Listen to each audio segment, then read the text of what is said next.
Desa Mojokerto sendiri nggak punya sekolah? Nggak ada sekolah. Nggak ada. Madrasah itu nggak ada. Nggak ada. Kalau musola nggak ada juga. Ini di atas itu. Oh, di atas Kan sana. ini dusun apa? Ikut desa Kedung Gede. Kedung Gede, terus Iya. ini Mojokerto. Jadi ini adalah salah satu rumah yang berada di Desa Mojokerto. Kenapa ya rumah semewah ini kok ditinggalkan penghuninya? Atau memang benar-benar sepi atau gimana? Coba kita melihat melongok ke dalam. Ini adalah jembatan satu-satunya akses untuk menghubungkan antara dusun Kedung Gede menuju ke dusun Mojokerto yang berada di depan sana.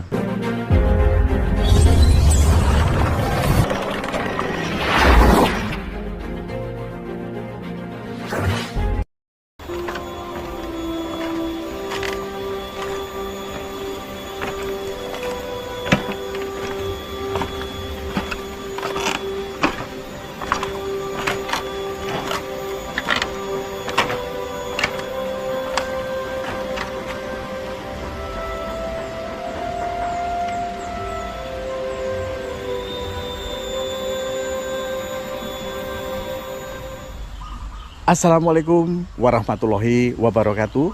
Salam sejahtera bagi kita semuanya. Om Swastiastu, Namo Buddhaya. Sedulur di hari Kang Ebet dimanapun panjenengan berada, pada kesempatan video kali ini kami berada di Dusun Mojokerto, Desa Kedung Gede, Kecamatan Delanggu, Kabupaten Mojokerto, Jawa Timur. Jadi sedulurku semuanya, di dalam video kali ini kami akan mengeksplor, kami akan belusukan ke salah satu dusun yang menurut cerita dusun ini adalah dusun yang paling sepi di Indonesia.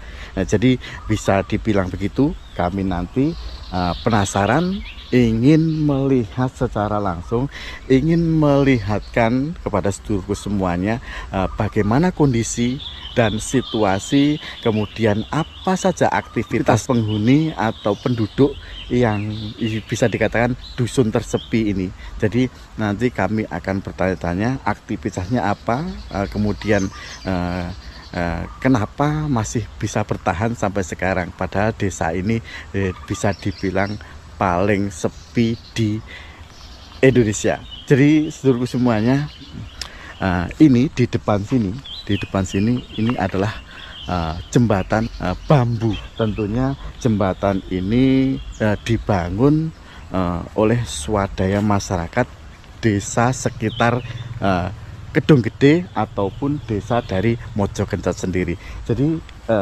terlihat sedulur semuanya di sini dapat kita review, ini adalah jembatan satu-satunya akses untuk menghubungkan antara dusun Kedung Gede menuju ke dusun Mojokerto yang berada di depan sana. Kami penasaran juga secara administrasi ikut mana, nanti saya tanyakan. Jadi sedulurku semuanya, kami ulangi lagi, ini adalah akses satu-satunya jalan untuk menuju ke desa Mojokerto. Tinggi daripada jembatan ini sendiri antara kisaran 15 sampai 20 meter ya. Jadi tingginya luar biasa ini. Tinggi itu masih ke sana. Jadi sungai ini lumayan besar karena sungai ini langsung dari lereng Gunung Arjuna. Penguatnya jembatan ini sangat luar biasa. Ini hanya ditopang sama kedua besi ini satu, kemudian di sana juga ada satu lagi besi. Jadi dua besi ini sebagai pondasi, sebagai penguat untuk berdirinya jembatan jembatan bambu ini. Ayo kita ke sana. Jadi kita melewati ini centul-centul gitu, iat. Jadi harus waspada. Jadi untuk dusun atau desa Mojokerto sendiri tidak mungkin, rasanya tidak mungkin untuk mobil bisa sampai di sana, karena jalan satu-satunya ya hanya di jembatan ini mungkin hanya bisa sepeda motor dan untuk pejalan kaki. Saya berpikir untuk daruratnya gimana, seumpama ada yang sakit, terus kemudian yang mau melahirkan, itu keadaan darurat gimana. Kami nanti akan bertanya. Jadi inilah jembatan besinya. Oke, kita akan melanjutkan perjalanan menuju ke dusun tersepi di Indonesia, dusun Mojokerto. Jadi seluruh semuanya, di depan sini ini adalah salah satu rumah yang berada di Mojokerto, atau dusun yang tersepi di Indonesia ini. Jadi beginilah kondisinya. Kami akan melihat secara dekat kondisi rumah ini, apakah masih difungsikan, atau maksud saya apakah masih ada penghuni di dalamnya. Nanti kita akan melihat dari dekat. Jadi oke, kelihatannya kosong ya rumah ini. Jadi ini adalah salah satu rumah yang berada di desa Mojokerto ini. Bismillahirrahmanirrahim.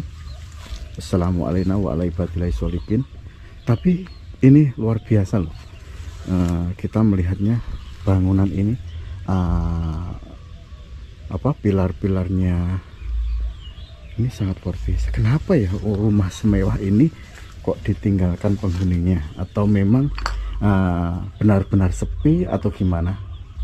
Coba kita melihat, melongok ke dalam. Assalamualaikum warahmatullahi wabarakatuh. Benar-benar kosong dan kelihatannya sudah lama sekali tidak dihuni atau tidak difungsikan. Di sini tidak bisa kita melihat. Jadi seluruh semuanya, ini adalah salah satu peninggalan warga yang berada di dusun Mojokerto ini.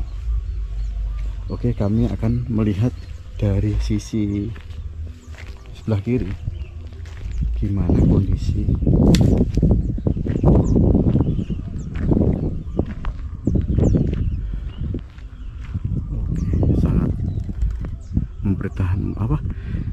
Sangat memprihatinkan ya.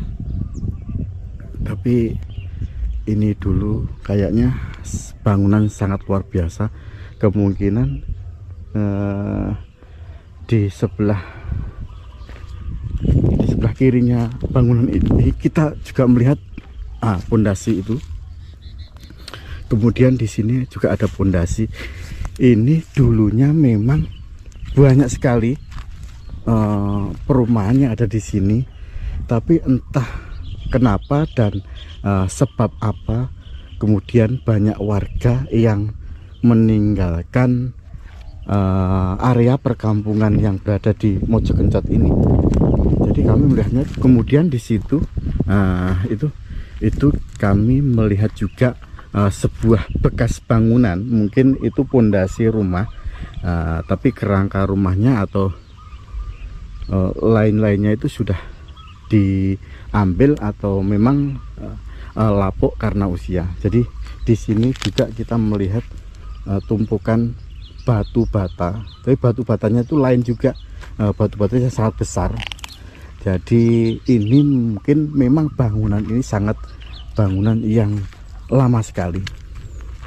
Jadi penghuninya ini dulunya memang ramai, terus sekarang sudah tidak difungsikan atau ditinggalkan penghuninya. Jadi warga di sini satu demi satu sudah meninggalkan kampung yang sangat sepi ini. Memang ya sangat luar biasa sepinya. Siang hari aja kondisinya sangat sepi kayak gini, apalagi kalau malam ini, waduh, mencekam. Kemudian nanti kami akan melihat apakah ada juga aliran listrik yang mengaliri perkampungan warga di sini. Kami akan melihat mendekat ke sana. Di sana juga masih tersisa warga yang berada di kampung Mojo Kencot ini. Jadi sedulurku semuanya, kami akan mencoba mendekat sisa-sisa daripada rumah warga yang berada di Mojo Kencot ini. Jadi di situ kelihatannya masih ada 1, 2, 3 atau 4 rumah. Jadi kami nanti akan ke sana. Kemudian di depan sini dulu semuanya, ini juga masih ada tersisa pondasi. Pondasi yang sangat panjang. Jadi mulai sini sampai situ itu pondasi rumah. Jadi memang benar-benar dulu ini adalah kampung yang sangat ramai dan kampung yang sangat berpenghuni. Tapi entah dengan alasan apa dan karena sebab apa, warga di sini semuanya meninggalkan satu demi satu, meninggalkan kampung yang mungkin menjadi tumpah darahnya atau kampung tanah kelahirannya itu. Jadi sebabnya apa, nanti kami mencoba mencari bapak atau ibu yang berada di rumah-rumah depan situ. Kami akan melihat, kami akan mendengarkan langsung cerita di balik sepinya desa Mojo Kencot ini. Oke sedulurku semuanya, kalau di sini ini yang paling mendekati perbatasan Kedung Gede.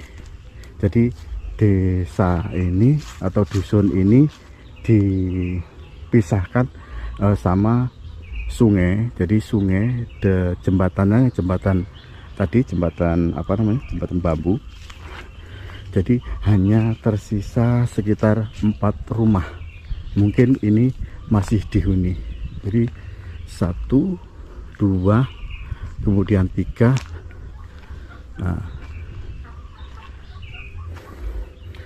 Jadi sedulurku semuanya sangat luar biasa. Tentunya dulunya ini sangat ramai sekali keadaan dan situasi rumah yang berada di desa Mojo Kencot ini.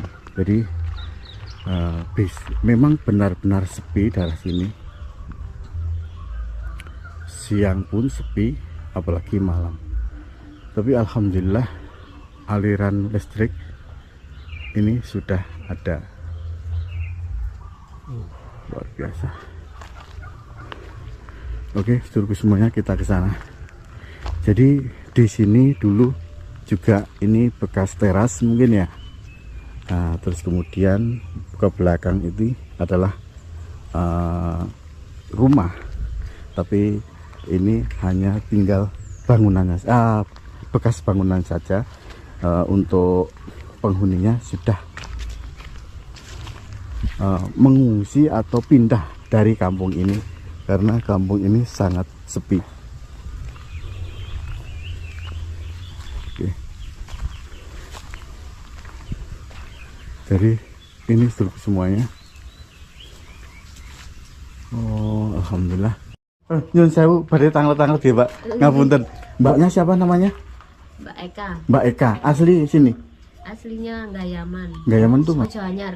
Oh, Jambon itu. Jabon. Jabon. Iya. Oh, Jabon Mojokerto. Desa Mojo Kencot sendiri enggak punya sekolah? Enggak ada. Enggak ada sekolah. Enggak ada. Madrasah itu enggak ada. Enggak ada. Musola enggak ada juga.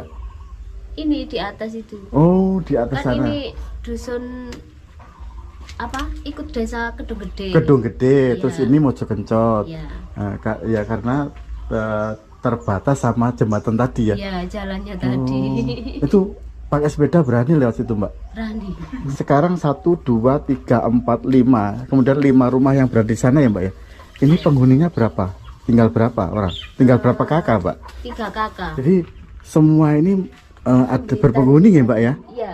Berpenghuni. Tapi seingat Mbak Nyun Sewu, di sekitar kampung niki, kampung Mojo Koncot ini ada berapa kakak?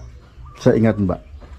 Ada 3 kakak, jumlahnya 12 orang. 12 orang. Iya. Dulu seingat Mbak, tapi 2 tahun terakhir ini ya. Iya. Tapi dulunya banyak Dulunya banyak.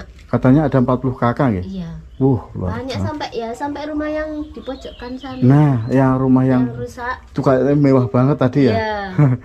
Tapi ya mungkin ya tadi sepi, Iya. semakin warganya berkurang, akhirnya banyak yang meninggalkan Iya. kampung ini gitu. Iya. Dengan alasan ya memang sepi gitu aja. Terus harapannya nopo Mbak? Pengen nih. Jembatannya itu dibenahi. Oh, harapannya semoga jembatan bambu tadi yang sudah Iya, darurat ya, iya. bisa diperbaiki dan aktivitas warga itu bisa lancar. Iya. Kemudian Kasihan yang sekolah. nah anak. itu kasihan sekolah. Terus kalau sekolah itu pakai apa?